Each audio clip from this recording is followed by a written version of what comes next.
And we're live, guys. Welcome back to another video of ZGN Talks. And today we'll be talking about what you should be doing as a high school student. Enjoy.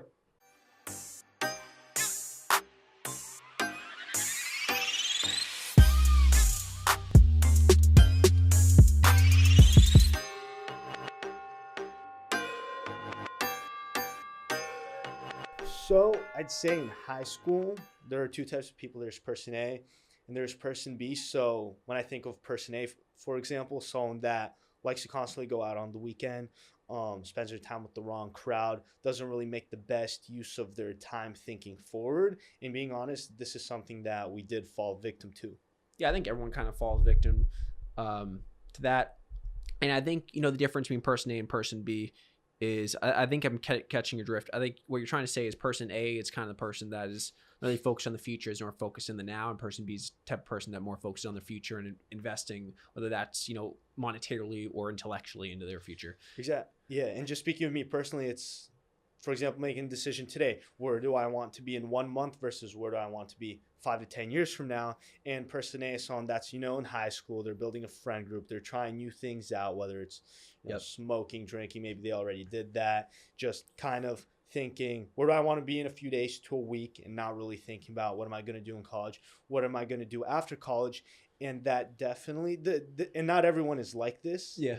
This could be somewhat stereotypical, but this is something that, let's be real, ends up haunting the other person, because then you end up looking back and regretting not doing what you should have done instead. Yeah, I feel like it's honestly more about growing up. I feel like person A is who you are as a kid, and then you got to learn to grow up and be person B. Some people honestly never get to that point, but I hope most people out there do. Exactly. And with person B, whether you want to start your own business or not, person B is constantly studying. They're not going out every single weekend. They're learning new skills, in a sense, seeing how, say, the world is changing, the market, the economy is constantly changing, what is really becoming in demand, whether it's a skill, new inventions, just really getting creative and adapting with the ever-changing market. It's just being conscious of the future. That's how I'd say it. Exactly. I know we have a couple friends, we have one friend in particular that's really a friend of ours that wants to be a doctor.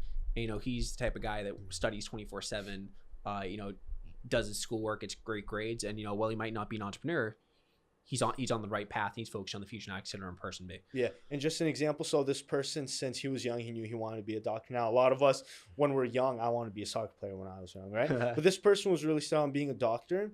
And part of me was, maybe he wants to be a doctor, maybe he doesn't. Over time things change. For example, my sister went corporate, and what she does now is completely different than what she studied in, say, high school and college. Mm-hmm. But this guy right here, he's currently in high school. He knew he wanted to be a doctor. He started really getting into science, and right now in college, a lot of people want to be doctors. I talk to a lot of people. I'm majoring in science. I want to be a doctor, orthodontist, whatever you want to be. They want it because the cool title. Exactly. Whether it's the cool title, or whether it's what their parents want to be, whether it's for the paycheck, or maybe they actually want to do it now. This guy right here studies 10 to 15 hours every single day, completely dusting everyone else. Yep. And he's the real deal, folks. The real deal. Yeah. And most people are studying a few hours a day.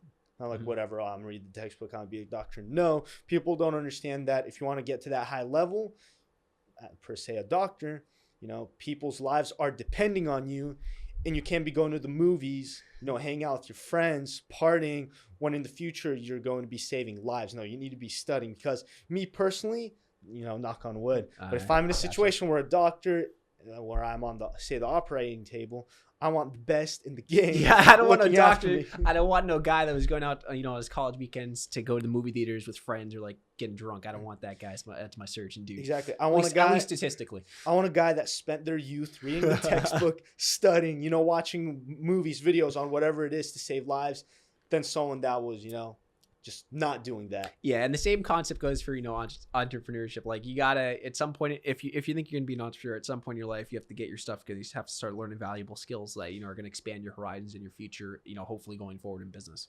It's true. I'd say that all this, whatever you accomplish, is an actual accumulation. I like to actually call it the slingshot effect, because as slingshot, the more you pull back, farther goes, the farther the whatever you're shooting flies. And that's similar with building a skill. The longer you spend not letting yourself go, eating healthy foods, doing certain drugs, and actually stacking all these skills, reading books, absorbing information, actually Yep. applying it. All these things end up stacking together. Even losses, taking losses, they all just stack and stack and stack.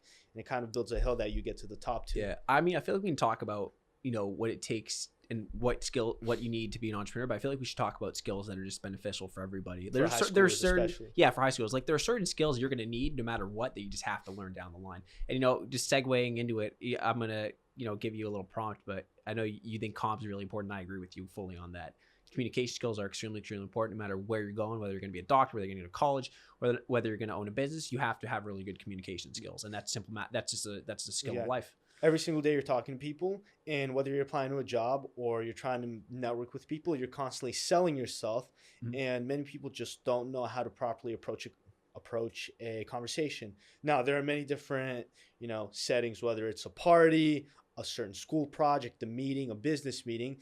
Every setting is different, and you need to consistently be in each of these to really understand when to say what, because that is how your social IQ really grows. Yeah, you need to understand social dynamics, code switching, all that stuff. Those are some very valuable skills. I think some valuable skills that everybody needs to learn too is financial skills. Like you need to have a basic understanding of finance and economics in order to understand the future and where things are headed. You need to like if you want to be a doctor, you have to understand, okay, where is there a lot of potential that's growing?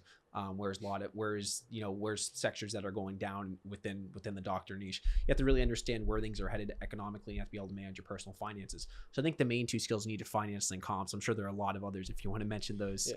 I also want to mention there was a very good quote that you personally told me, for example, when it comes to either learning code or learning finance. So us as business owners, say we want to hire someone that codes, and we don't know code at the level that this person does, right? Mm-hmm. You told me the quote that you don't need to write the best-selling book, but you want to be able to read it. And that's something important for anyone to understand. You don't exactly need to be an expert at a certain topic, but you want to be able to understand it. Yeah. If like, for instance, if you're a business owner and you're not a technical, you're not super strong in code, you want to be able to understand it at least, to understand what good work looks like. So if part of your life includes, having a certain skill set or hiring someone that has a certain skill, you want to learn that to some extent to be comfortable and to be, at least intermediate at that skill set, in order to recognize really, really good work. Exactly.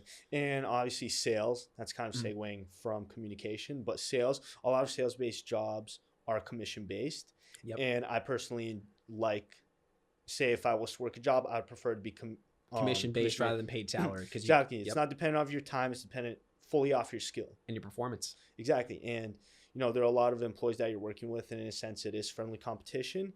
But you don't constantly need to be thinking, oh, this person's doing better. Oh, this person's doing better. Because you guys aren't getting paid the same amount. Mm-hmm. You're going to be paid literally based off how well you communicate with the customer. And that's something super interesting because, again, you're constantly selling yourself. Mm-hmm. And you're not just selling a product. You're selling yourself as a person, because when someone buys from you, sure, partially it is because of the product, but a lot of the time is because of the person behind the product that they're sold on. Yeah, and relating it to comms, like most people don't realize they are salespeople. They just don't realize it. Like for instance, if you're not an entrepreneur, but you go to an interview, you're selling yourself. Being a salesperson, you're selling a product or a service, or you're selling yourself. And I think most people need to understand that. I think you have to have a certain degree of sales skills in order to get by in life. You have to be able to sell yourself in an interview. You have to be able to sell yourself, to potential people you're going to hire.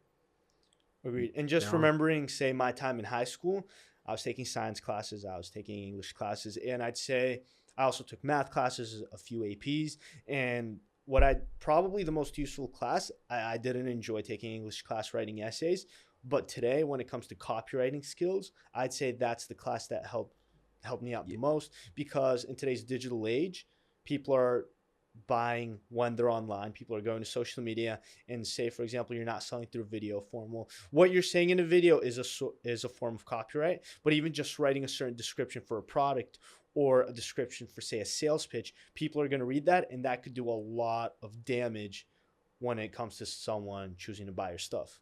Yeah, I agree. And even not being for entrepreneurs, like you need to understand how to copyright. For instance, you need to know how to text someone that you want to interview from. You need to know you like to talk to your boss you want to raise, stuff like that. Yeah, and when it comes to even as simple as texting with one of your clients or texting with coworkers or your boss, you want to come off as someone who's entertaining through text. You don't want to always have a serious vibe, because when it comes to people hiring or wanting to work for a certain business, that whole old school, you need to be serious, always have a suit on. Yes, in some industries it's still a thing, but for a lot of industries, if you're a lawyer, exactly. If you're a lawyer. But in a lot of industries now, it's you show up, you want to be able to have a fun conversation with the person, be able to relate with them. Bummer culture. Exactly, because if it's always professional, it tends to lose the fun. Wear people down. Correct. You want to be able to talk to them about the Warriors game last night. The Warriors aren't doing well. Super disappointed. We'll be back. We'll be back next year, though. Yeah, we'll maybe. Maybe. Tough luck. And yeah, it's huge because if you're constantly coming into work and the only thing people are thinking are like work, work, work, you no longer have the excitement because you want to go to work with the mindset, oh, I'm going to be hanging out with my family right now, because a lot of early stage startups, the people that work for them, they so closely knit. Yeah, they essentially view them as if it's their actual family. Yeah, I mean, we've had not even like we haven't really done like super startup type businesses. We have had businesses where we have a business partner and stuff won't work out because there's no culture and feels too professional. You know what I mean? Like when you own a small business or when you have a startup, you need to feel like a family because everyone's in on it. And when that feeling's not there, things usually don't end up going too well. Exactly. Now, going back to a high school point of view, as we just discussed, learning these skills are important because you're not necessarily going to monetize these skills in high school when it comes to college. And after college, and you're constantly loading the cannon with learning all these skills, reading books from people that are good at certain skills. For example, Jordan Belfort, yes, what he did in the past was not good, messed up, unethical. Doesn't change the fact that he's a good salesman. He understands psychology, body language, and he actually has a really great book on it that if you read, it will teach you a lot more than, say, for example, some sort of YouTube video, or you just literally what school would teach you if you're learning sales. So like all these sellers talking about, building off of books and Jordan Belfort and bringing up all that stuff. Well, a lot of people have to realize is all the sellers talking about are actually really, really cheap or free to learn. You can go on YouTube, you can learn a lot of this stuff, or you can get a really good book by someone who's professional, is renowned at that thing. You can learn it that way, or you can try learning it through first experience. I personally recommend, we've personally learned a lot of our really good skills off reading books and then applying that and molding our own little strategies. Exactly. And this is for you watching. Whatever advertisement you see on social media of someone trying to sell you on a certain course, no matter how close you get to buying that course, go on YouTube, spend at least 24 hours researching the topic that course that you really want to buy is trying to sell you on. Spend at least 24 hours, even 48 hours, just going ham and researching that topic. And I guarantee you will save yourself a lot of time and you will get way better at that topic than whatever that course would teach you for a price of $1,000 to $2,000. Yeah. And people also need to realize, just so much information is just free online. It's honestly quite ridiculous. Like you could literally teach yourself advanced psychology and watch Harvard and Stanford lectures just by going to YouTube and going to Stanford or Harvard. You know what I mean? Exactly. And aside from learning skills, certain high school students want to monetize right away. Now, of course, you could go get a job. But as we mentioned, you can go online, spend 24 hours learning how to build a website, spend some of your own time practicing building that website, go on Fiverr, go on Upwork, and start offering as a service. Make it $20 per website. Later on, make it $30, $40 per website. You can easily be getting 5 to 10 people a day, and then you can start outsourcing. You could find other people that are already good at building websites. Go on Upwork or Fiverr. Say someone pays you $100, pay that person $50 to build it. Just like that, you made $50. You didn't have to do anything but middleman the whole process. And a lot of the way we learned our skills was, we did a lot of reading, we applied some of our knowledge, we did it on a small scale. Then what we'd do is we would gig ourselves out for different projects and stuff like that. Like we'd practice our skills a lot to really hone our craft before we started applying them to big businesses. I just don't want, high school students or even younger thinking, oh, to make money, I need to get a job. Yeah. Oh, if I want to make money, I just need to take everything and sell it. Oh, I need to go flip products. No, there's so much more you could do. You could make money selling skills that you don't know how to do. Yeah. Again, the website idea. Yep. Or even, you don't need to go mow a lawn or mow a lawn. Yep. Like if you want to learn Facebook ads, okay, get a little job maybe if you need it. Spend that money on Facebook ads and then offer, if you get good at it, offer the service. Or, like you said, if you want to learn how to code, do all this website stuff, I think you might like it. Learn how to do it and then start doing gigs for it and hone your craft. But people need to realize that, if you price yourself properly, there's a lot, even if you're not that good, there's a lot of people that will buy for you. And that's how you gain a lot of experience while also getting paid. And, while the pay might not be as good as, some job out there, over time, you're going to make more than that job ever will if you're really good at that craft. Literally just open up your laptop, go on Google, go on YouTube, and you'll find all the information there. For example, someone wants to pay you $200 to make a video montage. You don't know how to edit? Cool. Take the $200, go on Fiverr or Upwork, find someone for $100, maybe $150. Not even teach them. Or even just shoot them $100 to $150 to edit the video, send it back to the person. You just made yourself $50 to $100. Simple. You don't necessarily need to know a skill to make money. Like we said before, learn the basics. But hey, if you're not super good, you can always do drop servicing or move things around. So someone pays 200, you pay someone 100, you keep the 100. That's also more of a business thing, skills thing. But hey, still pretty good. And look, if you learn to do that, and then you're going into college, great. If your parents want to pay, if you're going to college route, say your parents want to pay for your college education, great. You're already set. You're going to graduate without debt, which is already in the how much percent? I can't think of the statistics, but I have a graph in my mind. It's a pretty low percentage, though. Yeah. For people that age. Now, say, for example, you do need to go to college. You need to pay yourself. Yeah, scholarships work, but they're not going to cover 100% unless you're some genius. That's pretty rare. Not everyone's going to be a genius, and not everyone's going to have their college covered by scholarships and financial aid. So, cool. Start learning how to make money using your laptop, using what we literally just discussed in this video, because that's only going to help you pay for college. Graduate with less debt. And if you graduate with less debt, you're already way ahead of the curve, because a lot of stress caused in today's society, especially for the younger group of people, is because they finish college in debt and they don't know what to do. And you should start solving that problem in high school. Yeah, I feel like a lot of people take advantage of the internet these days.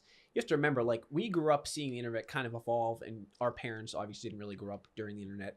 People need to understand, like, if you're watching this and you're in high school, Mitch and I had the internet, but what still wasn't fully what it was today. And your parents, or your parents, probably, if you're watching this, if you're in high school, they probably didn't really have the internet growing up. And if you wanted to go learn something, you had to go to a library, you had to order some books online. Like, there was a whole process of getting that information that no longer there's no longer that barrier today. And people really need to just realize how easy it is compared to what it was like 50 years ago, 30 years ago, even 20 years ago.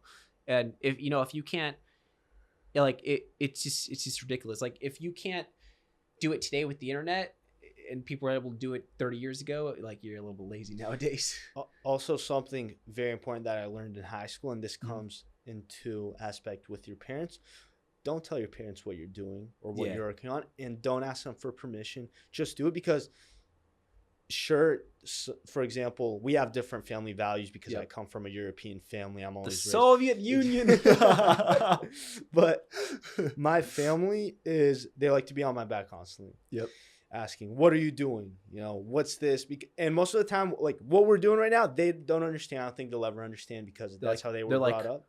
What is this? Literally. Why do you need the studio? With a very similar accent, they do that. And if you're watching this and parents are a big part of your life, don't ask them for permission. Don't tell them this is something you want to do, because most of the time, parents will not be supportive of it. Parents will tell you to get good grades, do your homework, go to college, get a good job, because for the majority, that's how they were raised. That was their mindset. Mm-hmm. And the more that, I'd ask for permission, or should I be doing this? They tell me no. Sometimes you need to cut your parents out of the equation and just do your own thing, and stop thinking about what they think and what they want you to do. Yeah, a lot of parents these days are like, no, it's, internet money doesn't exist. It's all a scam. And the reason I think that is because they didn't grow up with the internet how it is today. They didn't grow up with Amazon or eBay or any of these platforms really being out. And they don't really see the opportunities, quite frankly, because they never really got to experience them when they were, your age. Yeah, it's the same people that think Amazon, eBay, Shopify are a scam is essentially the same type of people that thought the .com boom was a scam. Yeah, and look where we are today. Like, the same people that thought the internet wouldn't be around. You know what I mean? Like, there was a huge, like, I was actually talking to some family a couple days ago. And I was just like obviously we grew up kind of in the age of the internet. We kind of grew up when it was pretty roughly developed, but we saw eBay, Amazon, all this stuff happen. We saw social media happen during our lifetime. Like, there was no social media when we were really, really young. It just didn't exist. But I was talking to them, and I was like, what was the internet like when you were young? Like, who was on it? Was it just for like weirdos, or was it everyone on it? And they're like, yeah, there's maybe like one or two people that were on it of like all the people we ever knew as a child. And it was really eye-opening to realize how no one really thought the internet was going to be there to stay. Like, I was talking to my mom and her friend, and they were like, yeah, the one kid that used to be on the internet in high school, everyone thought it was weirdo. The internet was just going to be some fad that was just going to go away. And like, no, obviously it didn't happen. No one could have, I don't think anyone could have ever imagined how integrated would be today 50 years ago. Yeah, because over our lives we've consumed so much information. And I'd say for a lot of our lives we're just consuming, and when you start learning that everything you're consuming, You're looking at everything you're consuming, and then you start shifting perspective and asking yourself, why am I consuming this? Why am I seeing these advertisements, these commercials everywhere? And then you start thinking of the psychology behind it, the science behind it, and the people that run these companies and what they do to actually get their ideas and companies in front of you. That's when your whole perspective of life begins to change. And the sooner you start doing that, literally in high school, you're going to be way ahead of the curve in college and so on. Now, again, depends what you want to do, but having that shift in perspective will already help what you're learning in college, and it'll just also just change your friend group. Yep. And that's one of the differences between person A and person B. Literally. Because person B looks behind the systems, kind of understand them and how everything works. Yeah, we hope you guys enjoyed this video. Go ahead, like, sub, comment what you thought about this video. Go check out our Instagrams and feel free to connect with us in Network. We always love communicating with you guys. Let us know of your thoughts. And yeah, we hope you enjoyed this video, and we'll see you in the next one. Take care. Catch you later.